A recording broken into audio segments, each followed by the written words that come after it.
Samantala, masigla ang kaugnayan ng nagaganap na midterm election sa bansa. Kaya naman makakausap po natin sa Himpapawid ngayon ang Commission on Elections Spokesperson Assistant Secretary James Jimenez. Magandang hapon po, Secretary Jimenez.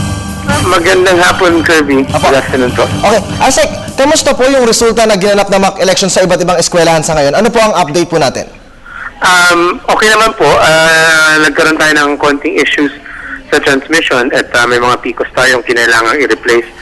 Pero overall, sa tingin namin successful po yung proseso. So meron bang mga pumalyang mga balota doon po sa pagsalang sa PCOS machine? At ano po yung mga balota? At ano po sa iyo? Go ahead, sir. Meron mga balotang na-reject at yung iba tinitingnan namin ngayon kung may issue tayo sa papel kasi yung isang nakita ko personally yung pinaka-edge ng papel o yung dulo ay medyo kulot-kulot, so parang duda naman ako na nagkaroon tayo ng issues doon. So tinitingnan namin yan. Tinitingnan din namin syempre yung mga makina kung nasa ayos ba sila, no? Kasi syempre pag nire-reject ang isang balota, hindi lang naman yan hindi lamang tungkol sa papel yan, no? Kuminsan din tungkol din yan sa makina. Okay. Attorney James, yung mga PCOS machines po natin na, for example, ay mga nagkaroon po ng problema, meron po tayong time frame na isinagawa. Kung sakasakali pong magkaroon po ng problema yung mga PCOS machine na ito, aabot po kaya doon sa itinakayang election period po o doon sa Mayo Agis po na inilagay ng COMELEC? Oo naman po.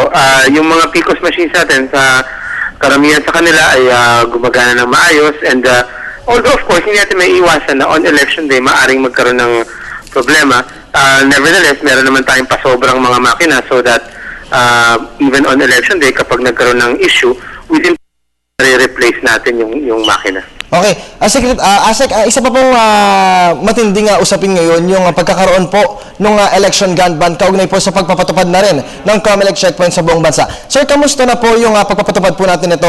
Meron na po ba tayong bilang o national, yung kabuang bilang po ng mga nahuli po na lumabag sa gun ban? Yung PNP po ang naglalabas ng mga detalyadong resulta tungkol sa gun ban. Pero ang report nila sa atin ay overall, maganda naman din po yung implementation.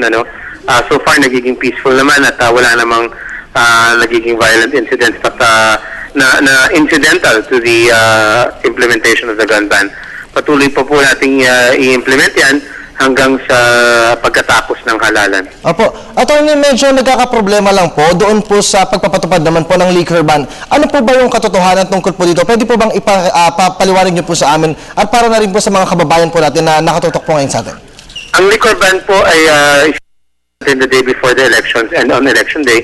Ibig po sabihin nito, hindi pwede magbenta ng nakakalasing na inumin ang iba't ibang mga outlets sa Pilipinas. Kasama dyan sari-sari store at mga restaurant. Ang mga allowed lamang po na magbenta ng liquor during the liquor ban ay yung mga DOT certified establishments. Kasama po dyan yung mga hotel.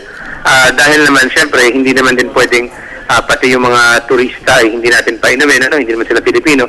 So, nagkakaroon po ng ganong klaseng exemption. Pero, ulitin ko doon lamang sa mga DOT certified. Okay po. Sir, yung issue naman po ng jammers po na tinatawag, sa inyo pong kaalaman, paano po nagagamit yung mga ganitong uri para po impluwensyahan umano yung magiging resulta po ng isang halalan?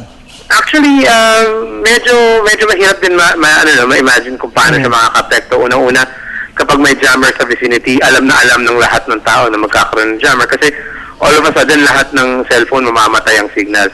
So, obvious naman. In which case, kung obvious naman yan, di madaling magawa ng paraan.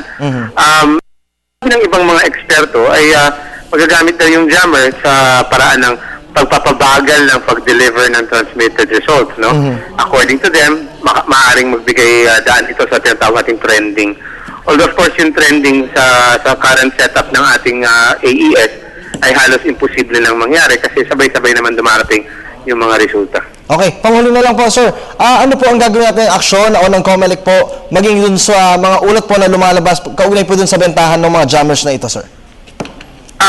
At this point, wala tayong pinagbabawal na ganyan. Napag-usapan na yan noong 2010 and we think that it will not be very, very helpful or very productive to try to catch that. In fact, there are some places na may lehitimo namang gamit ng jammer. Halimbawa, may mga simbahan, ginagamit nila yan para hindi ma-disturb yung mga services. So napakahirap i-police niyan, and then again, like I said, the dangers arising from its use are too minimal, I think. Okay po, maraming salamat po sa Thank oras you. po. Si Attorney James Jimenez ng COMELEC spokesperson.